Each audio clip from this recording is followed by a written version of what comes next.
باب نمبر 10 عشق کے بیان میں۔ جب مرغوب طبع چیز کی طرف طبیعت مائل ہو جائے تو اس کو محبت کہتے ہیں، اور جب میلان حد اعتدال سے بڑھ جائے اور مستحکم و مضبوط ہو جائے تو اسے عشق کہتے ہیں۔ اس وقت عاشق اپنے محبوب کا غلام بے زر ہو جاتا ہے اور اس کے واسطے اپنا سارا من و دھن، مال و متاع صرف کرنے میں ذرا دریغ نہیں کرتا۔ زلیخا کو دیکھو، جب یوسف علیہ السلام کی محبت میں شیفتہ و فریفتہ ہوئی تو اپنے مال و جمال کو ضائع کر دیا۔ اس کے پاس 70 بوجھ اونٹ کے جواہر اور موتی تھے جن کو اس نے یوسف علیہ السلام کی محبت میں برباد کر دیا۔ وہ ہر ایک سے پوچھتی کہ تو نے کہیں یوسف علیہ السلام کو دیکھا ہے، اور جو شخص کہتا کہ میں نے آج یوسف علیہ السلام کو دیکھا ہے تو اس کو موتیوں کا ہار دے دیتی اور اس کو غنی بنا دیتی۔ اس نے ہر ایک چیز کا نام یوسف رکھا ہوا تھا، ہر ایک کو یوسف کے نام سے پکارتی۔ فرط محبت و عشق سے بجز اس کے ہر ایک چیز کو بھول گئی تھی۔ جب اپنا سر آسمان کی طرف اٹھاتی تو ستاروں پر بھی یوسف علیہ السلام کا نام لکھا پاتی۔ روایت ہے کہ جب وہ ایمان لے آئی اور یوسف علیہ السلام کے نکاح میں آ گئی تو اس کا عشق مجازی عشق حقیقی سے بدل گیا، یہاں تک کہ یوسف علیہ السلام سے کنارہ کش ہو کر عبادت الہی میں مصروف ہو گئی، اور اس میں اس کو ایسا حظ آیا کہ اگر یوسف علیہ السلام اس کو دن کے وقت ہم بستری کے لیے بلاتے تو وہ رات پر ٹال دیتی، اور جب رات کے وقت پکارتے تو وہ دن کے وعدے پر ٹال دیتی اور کہتی کہ اے یوسف، میں آپ کے ساتھ محبت رکھتی تھی جبکہ میں نے عشق الہی کا مزہ نہیں چکھا تھا۔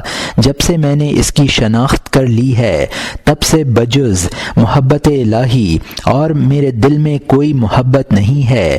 ایک دن حضرت یوسف علیہ السلام نے کہا کہ تیرے ساتھ ہم بستری اور مباشرت کے لیے مجھے خدا نے حکم دیا ہے کہ وہ تجھ سے 2 بیٹے پیدا کرنے والا ہے جو دونوں نبی ہوں گے۔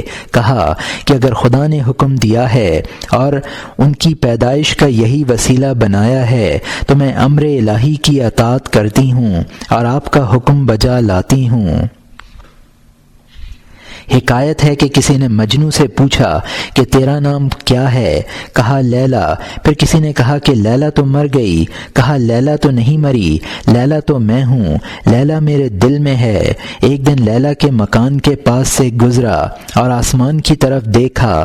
کسی نے کہا کہ اے مجنوں، آسمان کو کیوں دیکھتا ہے؟ لیلا کے گھر کی طرف دیکھ، شاید کہ تو اس کو دیکھ لے۔ کہا مجھے ستارے کا دیکھنا ہی کافی ہے جس کا سایہ لیلا کے گھر پر پڑتا ہے۔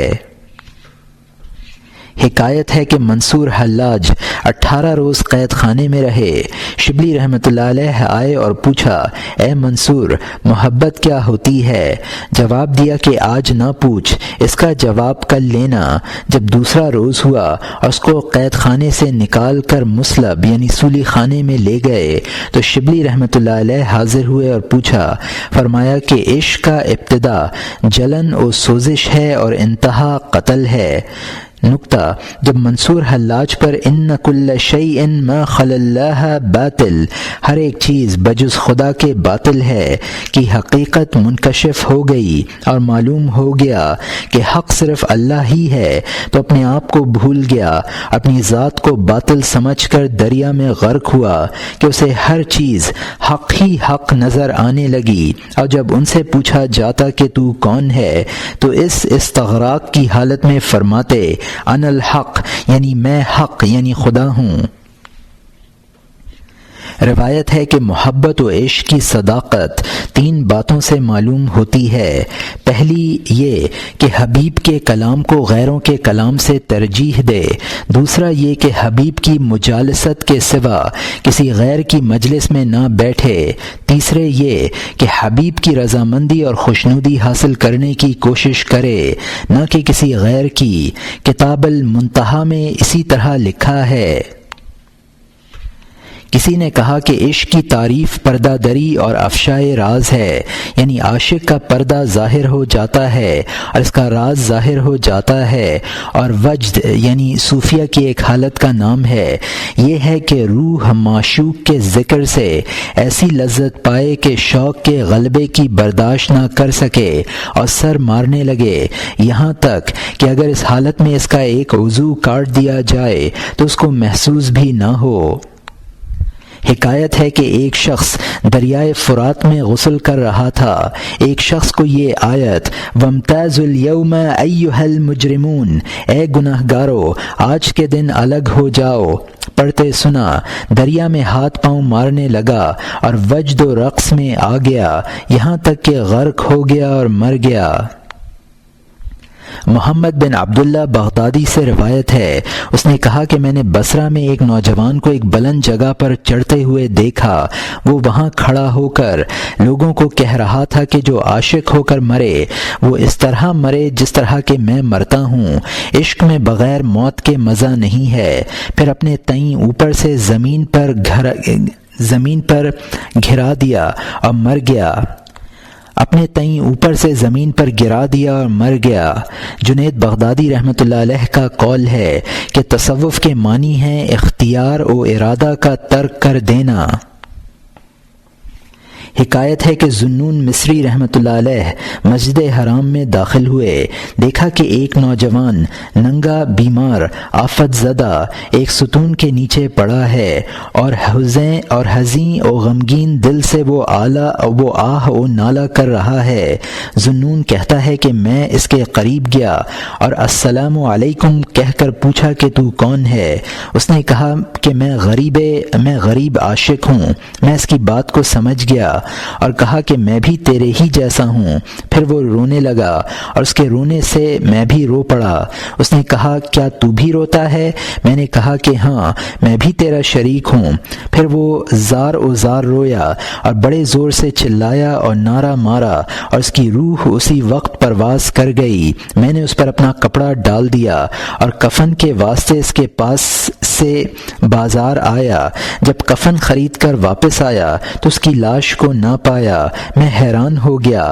ہاتف سے آواز آئی کہ اے ذوالنون، یہ غریب وہ ہے جس کو شیطان نے دنیا میں تلاش کیا مگر نہ پایا، یہ وہ ہے جس کو مالک یعنی داروغۂ دوزخ نے ڈھونڈا مگر نہ پایا، یہ وہ ہے جس کو رضوان یعنی داروغۂ جنت نے طلب کیا مگر ہاتھ نہ آیا۔ میں نے ہاتف سے پوچھا کہ پھر وہ کہاں ہے؟ جواب دیا ہوا فی مقعد صدق عند ملیک مقتدر، وہ حاکم قادر مطلق کے پاس ہے، اس واسطے کہ وہ عاشق صادق تھا، راسخ الاعتقاد، فرما بردار، بہت جلد توبہ کرنے والا۔ یہ مضمون زہر الریاض میں ہے کہ کسی بزرگ سے پوچھا گیا کہ عاشق کی کیا صفات ہوتی ہیں؟ کہا کہ یہ لوگوں سے کم ملتا ہے، اکثر خلوت گزین ہوتا ہے، فکر و ذکر میں مصروف رہتا ہے، خاموشی اس کا وظیفہ ہوتا ہے، کسی کی طرف آنکھ اٹھا کر نہیں دیکھتا، جب پکارا جائے تو نہیں سنتا، جب کلام کیا جائے تو نہیں سمجھتا، جب کسی مصیبت و بلیت میں مبتلا رہے تو غم نہیں کھاتا، جب بھوک ہوتی ہے تو اسے معلوم ہی نہیں ہوتی، ننگا ہوتا ہے مگر اسے معلوم نہیں ہوتا، گالیاں نکالتا ہے اور کسی سے خوف نہیں کھاتا، اپنے خلوت میں اللہ کو دیکھتا ہے اور اس سے انس کرتا ہے اور مناجات کرتا ہے، دنیا داروں سے دنیا کے معاملے میں جھگڑا نہیں کرتا۔ چنانچہ ابو تراب نقشی نے محبت کی علامات میں چند اشعار بیان کیے ہیں۔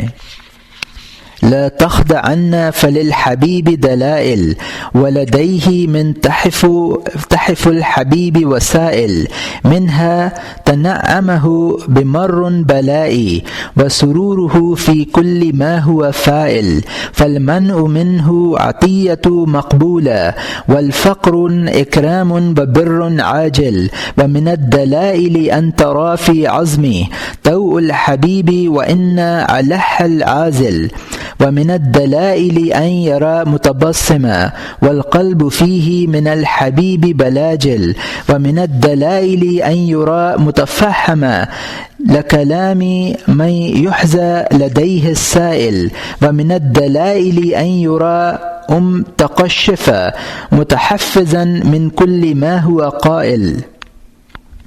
عشق کے دعوے سے دھوکہ نہ کھاؤ کہ میں عاشق ہوں۔ عاشق صادق کے لیے علامات ہیں۔ عاشق کے واسطے محبوب کے تحفے اور ہدیے یعنی تکالیف و مصائب اس کی معرفت کا وسیلہ ہیں۔ ان علامات میں سے چند ایک علامات یہ ہیں کہ وہ مصیبت و بلا میں خوش رہتا ہے اور محبوب کے ہر ایک کام میں وہ ہر حال میں مسرور و محفوظ رہتا ہے۔ محبوب کے نہ دینے کو وہ مقبول و پسندیدہ عطیہ و بخشش خیال کرتا ہے۔ تنگ دستی و افلاس کو وہ مہربانی و احسان عظیم سمجھتا ہے۔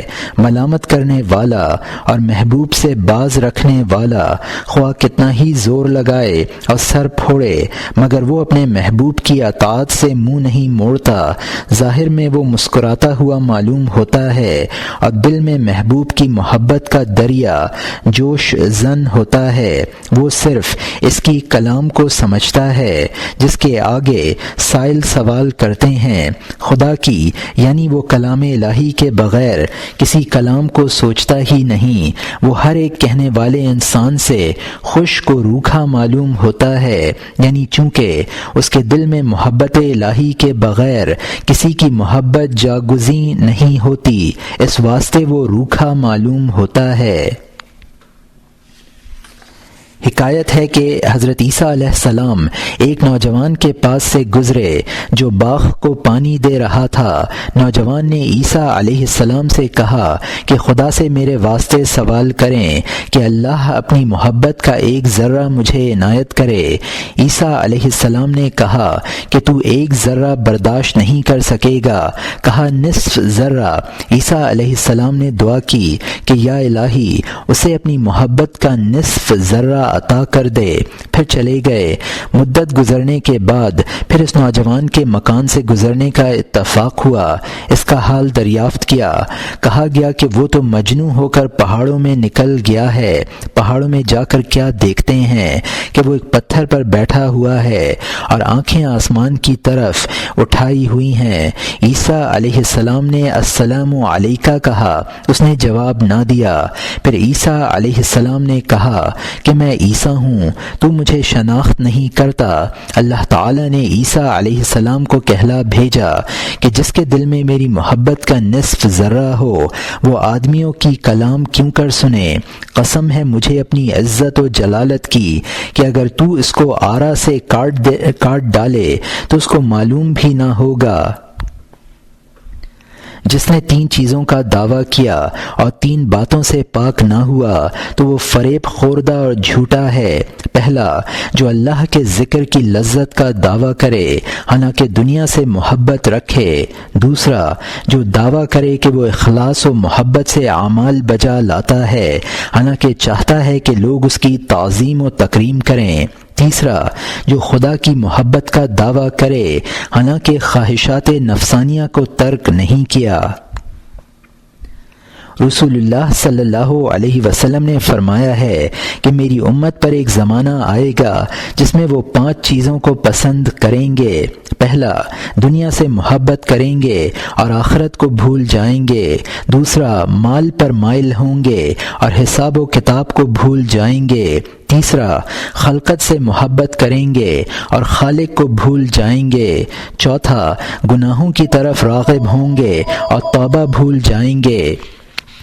پانچواں، محلات و باغات کی چاہت ہوگی اور قبروں سے غافل ہو جائیں گے۔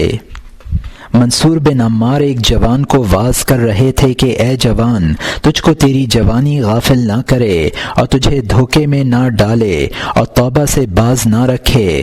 بہت سے جوان ایسے ہیں کہ توبہ و استغفار میں تاخیر کرتے ہیں اور خواہشات دنیاویہ کو بڑھاتے جاتے ہیں اور محبت کو یاد نہیں کرتے۔ اس نے کہا کہ میں کل یا پرسوں توبہ کر لوں گا اور اپنے گناہوں اور غفلت کو چھوڑ دوں گا۔ اتنے میں اس کو موت آ گئی اور وہ توبہ سے غافل تھا۔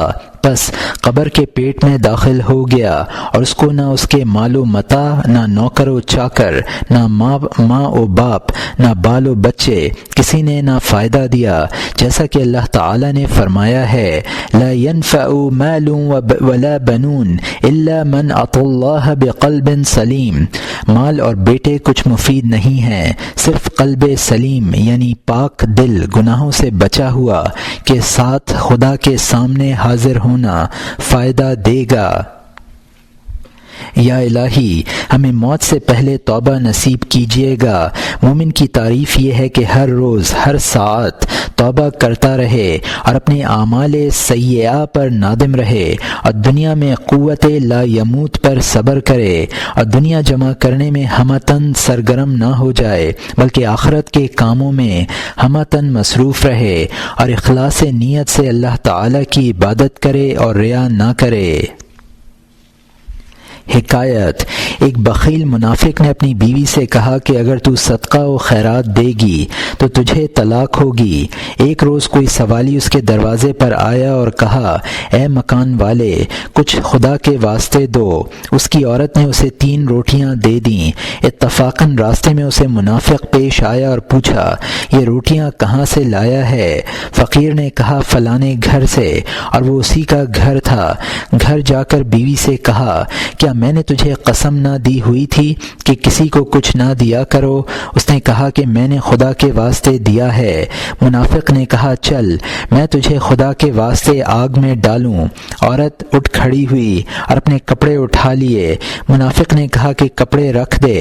عورت نے کہا کہ حبیب حبیب کے سامنے آراستہ ہو کر جایا کرتا ہے، اب میں اپنے حبیب کی زیارت کے لیے جا رہی ہوں۔ پھر اپنے نفس کو تنور کی آگ میں ڈال دیا۔ منافق تنور کا منہ بند کر کے چلا گیا۔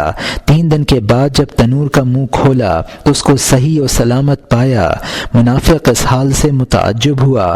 ہاتف سے آواز آئی تو نہیں جانتا کہ دوستوں کو آگ نہیں جلایا کرتی؟ حکایت ہے کہ آسیہ زوجہ فرعون اپنے ایمان کو فرعون سے چھپایا کرتی تھی۔ جب فرعون کو معلوم ہو گیا تو حکم دیا کہ اس کو سخت عذاب دیا جائے۔ اس کو گناگوں عذاب دیا گیا اور کہا گیا کہ مرتد ہو جا، مگر وہ مرتد نہ ہوئی۔ پھر زمین میں میخیں گاڑ کر اس کے اعضاء باندھ کر عذاب دیا گیا اور کہا گیا کہ اب بھی باز آ جا۔ اس نے کہا کہ اگر تو مجھے پارا پارا کر ڈالے تو بھی میں ایمان و محبت الہی کو ہاتھ سے نہ دوں گی۔ اس حال میں موسیٰ علیہ السلام سامنے سے گزرے۔ اس نے موسیٰ علیہ السلام سے پوچھا مجھے یہ بتلائیے کہ میرا رب مجھ سے راضی ہے یا خفا ہے؟ موسیٰ علیہ السلام نے کہا کہ اے آسیہ آسمانوں کے فرشتے تیرے انتظار میں ہیں اور تیرے سخت مشتاق ہیں اور اللہ تجھ پر فخر کرتا ہے، بس مجھ سے اپنی حاجت مانگ کہ پوری کی جائے۔ اس نے کہا کہ اے رب میرا گھر بہشت میں بنا اور مجھے فرعون اور اس کے عمل سے بچا اور قوم ظالم سے نجات دے۔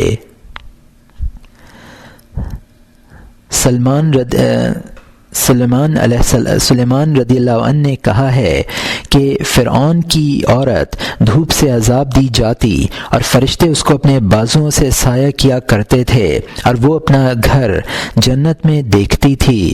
حضرت ابو ہریرہ رضی اللہ عنہ سے روایت ہے کہ فرعون نے اپنی بیوی کے لیے 4 میخیں گاڑی اور ان کے درمیان اس کو لٹا دیا اور اس کے سینے پر چکی رکھ دی اور دھوپ میں عذاب شروع کیا۔ اس وقت آسیہ نے اپنا سر آسمان کی طرف اٹھایا اور کہا رب ابنی لی عندک بیتا فی جنتی، اے رب میرے لیے اپنے پاس جنت میں گھر بنا۔